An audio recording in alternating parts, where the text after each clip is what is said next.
Assalamualaikum warahmatullahi wabarakatuh. Cederalun, menggosok gigi dan keramas di dalam bulan Ramadan saat kita berpuasa di siang hari bukanlah perkara yang dilarang. Yang paling penting adalah bagaimana keduanya dilakukan di siang hari itu dengan tetap menjaga SOP syariah yang mengatur tentang puasa. Puasa bisa batal ketika kita mandi, masuk air ke dalam anggota tubuh yang bisa membatalkan puasa. Puasa bisa batal ketika kita menelan sesuatu, apakah itu odol atau air.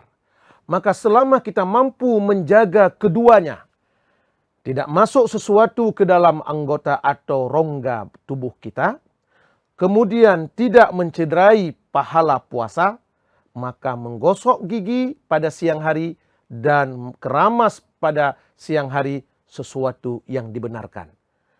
Terdapat silang pendapat para ulama perihal menggosok ketika sudah tergelincir matahari.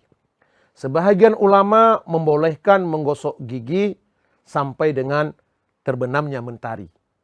Tapi sebahagian ulama yang lebih kuat mengatakan menggosok gigi itu, apalagi pakai odol, sebaiknya harus dijaga jangan sampai setelah tergelincir matahari. Karena menggosok gigi setelah tergelincir matahari itu dianggap makruh.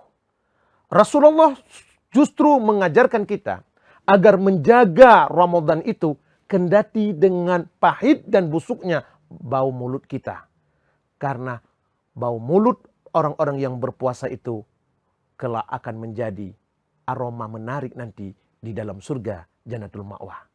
Demikian, semoga bermanfaat bagi kita semua.